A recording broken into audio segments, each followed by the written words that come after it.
dhalaan koriye sheekadu maanta idiin wada waxaa la yidhaahdaa ambay ka hadlaysaa faa'iidada ay leedahay wadajirku. waxaa la yidhi carruuray waqtiyada ka mida oo hore ayaa waxa dhulkayma ku wada noolaa raxan xayawaana. waxay ka koobnaayeen noocyo kala duwan, waxaana ay lahaayeen dabeecado kala duwan, laakiin waxay ku midaysnaayeen oo ay ka wada mid ahaayeen ku noolaashiyaha ayga. waxay iska kaashan jireen maalmaaba waxay la soo dashay noloshooda, waxayna ahaayeen kuwa ay noloshu midaysay. tusaale ahaan waxaa ka mid ahaa xayawaankaas daanyeer oo ahaa mid aad u edab daran. waxaa sidoo kale ka mid ahaa xayawaanada halkaas ku noolaa damagaale oo isagoonu ahaa mid cabsi badan. tusaale waxaa kaloo ku noolaa libaax oo ahaa geesdi. deerada oo iyaduna ka mid ahayd xayawaanka halkaa ku noolaa waxay ahayd tu dheeraysa, halka diinkuna ahaa ka ugu gaabiya yaa carruuray ayga ku noolaa. kala duwanaanshaha noocaasi marnaba kama kaxaynin inay ahaadaan kuwa mida oo dantooda iska kaashada. muddo waxay saa ugu wada noolaayeenba waxa uu heli jiray xayawaankaas oo isagu ahaa midaan la mahadin tuke waxau ahaa mid ay ku jirto xaasadnimo xad dhaaftay iyo qabweynaani. waxa uu samayn jiray cunooyinka uu soo qaato ee uu bannaanka ka soo helo ayaan haba yaraatay sida xayawaanka kale caadada u ahayd aanu oggolayn in lala qaybsado.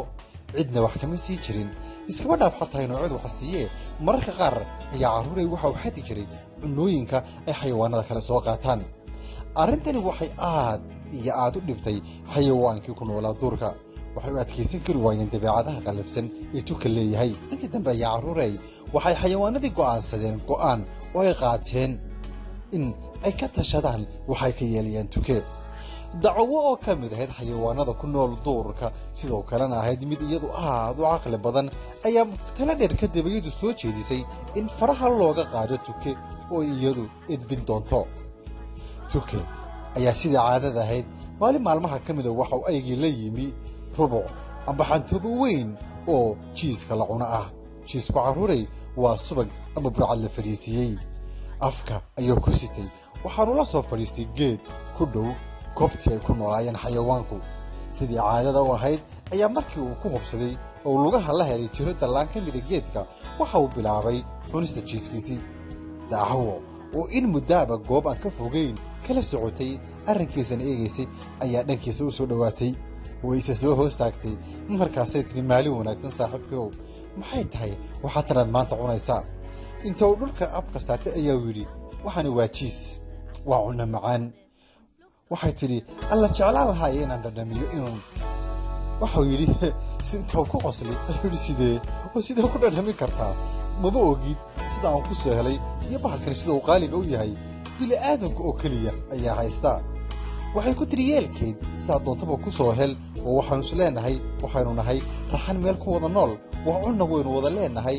laga yaabay in maalin maalmaha ka mid a aniguna cunno sidan oo kale u macaan aan soo helo, kadibna aan wax kaa siiyo bal i dhadhansii waxaa tuka u haysato. tuke oo carruuray sida caadadiisu ahayd bakhayl, haddana weliba isla qab weyn. waxa uu la yaabay wixii ay dacawo tidhi. sidii caadada ahayd ayaa intuu afka sidaa u ruxa yidhi matan iska ilow. dabeetana waxa uu duulay geed kale. dacwadii ayaa aragtay in fikraddii ay la timid ay tuke meelmari weyday.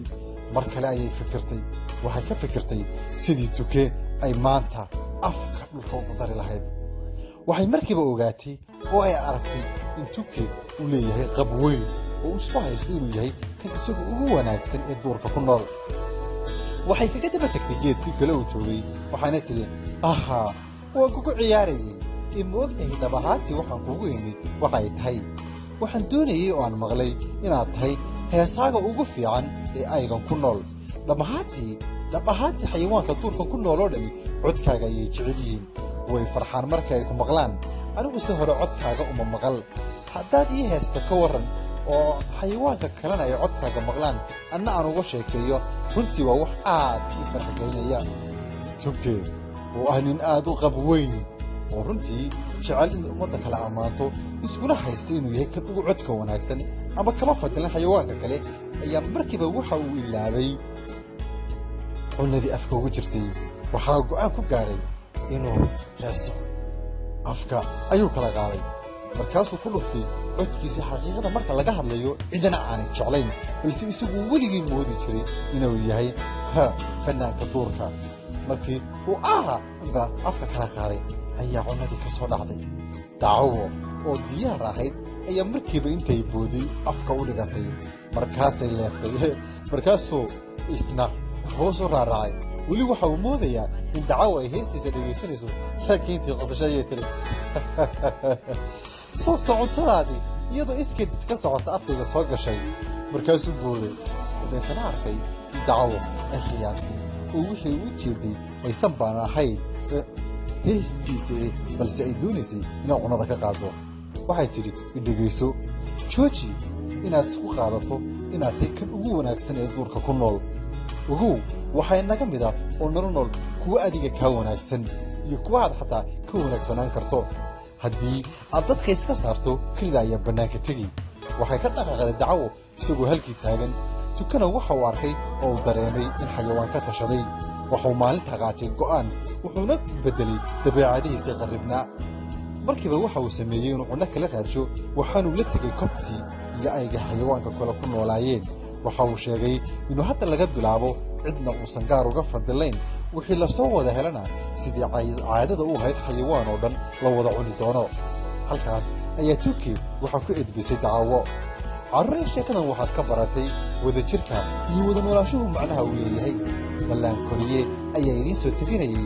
toddobaadka kalena sheekatan xigta ayaanu isugu iman doonaa. maalmuhu haydin wacnaadeen. ayaan channel ayaa ka dhegaysanaysin waa youtube-ka carruurey ka heli kartaan mar kasta. ayaama wacan ayaanu idin leenahay.